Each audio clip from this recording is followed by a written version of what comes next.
Good morning. My name is John Spadaccini with Career Services. And I'm Michael O'Donnell with the Mother Teresa Project. Today is day 29, Hope for the Sick. Pray for us. So, in today's reading, there's an excellent story on St. Therese's infancy healing, but I went and focused on the Votive Mass. I think it's the Votive? Yes. Yeah, it is. Okay, that's how you pronounce it. Votive Mass. And thought it was so cool that every week there's a Mass, like there's a day dedicated to St. Joseph. So every Mass on Wednesdays, as long as there's not a solemnity or a feast day, that Wednesday is dedicated to St. Joseph. And I think that's so important for us that if we want to keep, as we get to the end of this consecration, we want to keep that devotion to St. Joseph alive in us. And I saw there was a blessed somebody in this book that fasted every Wednesday in remembrance of St. Joseph. And I thought that was really cool, in the idea that that's a way to keep that relationship with St. Joseph alive after this consecration's over. Something that I definitely am challenged by to continue. And that fasting on Wednesdays, I think, would be an excellent way to practice a consecration to St. Joseph.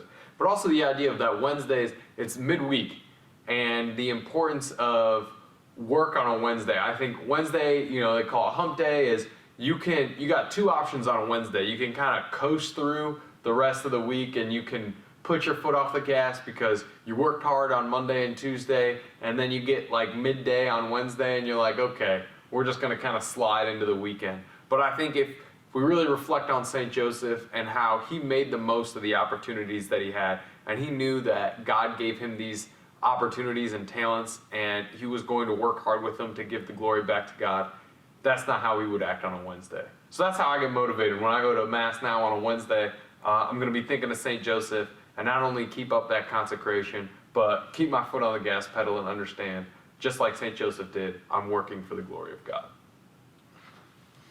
So what I was surprised when I was reading about votive masses. Yeah.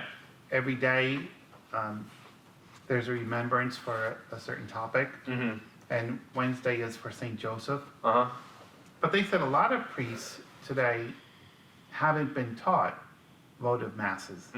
Did you pick up on that? Yeah, I never heard of a Wednesday being offered for St. Joseph. I have heard of Thursday for the Eucharist and Friday for the Passion, but I never knew about the others. Right. So I like Father Calloway's suggestion, even though if you go to Mass and your pastor, the priest, doesn't recognize Wednesday as a votive Mass for St. Joseph, in your heart, you can still dedicate that Mass to St. Joseph. Absolutely. Just following everything that you recommended. Right. But I also wanted to, bring up in the reading, Father Calloway gave examples of,